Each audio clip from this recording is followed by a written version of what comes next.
Public expenditure. Public expenditure means the expenditure incurred by the government either in protecting the citizens or in promoting their economic and social welfare. It includes the expenditure of central, state, and local governments. Public expenditure are made for the maintenance of the governments as well as for the benefit of the society as whole. Until the 19th century, public expenditure was limited as laissez-faire philosophies believed that money left in private hands could bring better returns.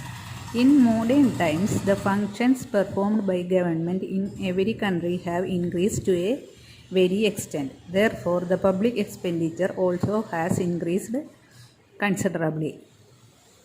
Growth of public expenditure. The following are the principal causes of increasing public expenditure. First one, welfare state. The idea of welfare state stands for the uplift of the common people. Nowadays, the government take more interest in social security measures and other welfare activities. So, public expenditure has increased. Second one, growth of democracy. Democracy has become the order of the modern government. The democratic form of government is highly expensive. The growth of public expenditure is partly due to the spread of democracy. Growth of population. The growth of population is every country has resulted in an increase in public expenditure. Inflationary tendency. The ascending trend of public expenditure is accentuated by the rise in the general price level. Defense expenditure. The growth of defense expenditure is almost all countries has led to an increase in public expenditure. Expansion of public sector. The expansion of public sectors in those countries which aim at a socialist pattern of society has resulted in an increase in public expenditure. Next, the Great Depression. The Great Depression of 1929-33 demonstrated the need for government intervention in economic activities in order to stabilize agriculture, industry, trade, and commerce. Greater responsibilities of the governments led to greater public expenditure. Growth of public debt. There are various ways by which a government in modern times can raise public debt. This also has led to the growth of public expenditure. Finance of public expenditure. Public expenditure is incurred in accordance with certain general principles. They are known as canons of public expenditure,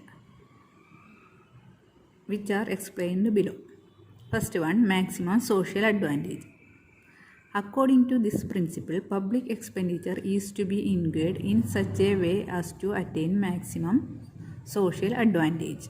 The rich people are taxed by government and the amount is spent on poor.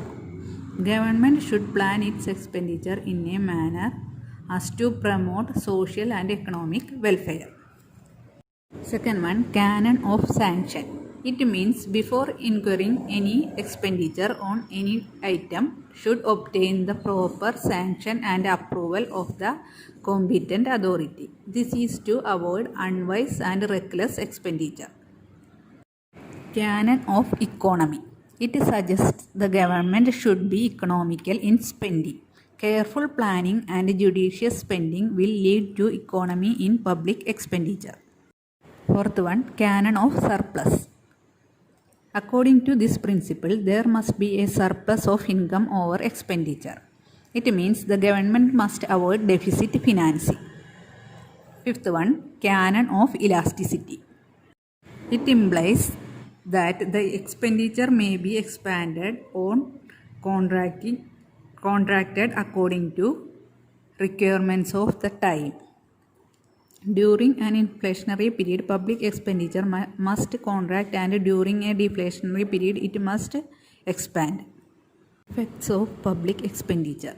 The modern economists recognize the importance of the growth of public expenditure in stabilizing the economy. The main effects of public expenditure on production, distribution, and employment. First one, production.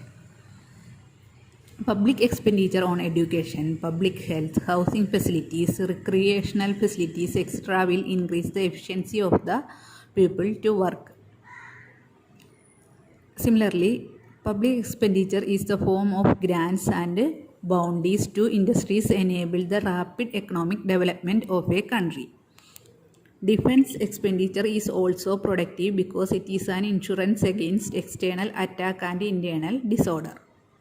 Second one, on distribution. Taxing the rich people and spending on the poor are some sort of a leveling process. It enables the government to reduce the glaring inequalities of income in the society.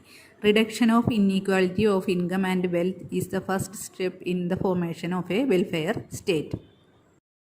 On employment. The effect of public expenditure on employment is quite encouraging. Keynes explains the relationship between public expenditure and employment as follows. An increase in public expenditure leads to an increase in income and effective demand.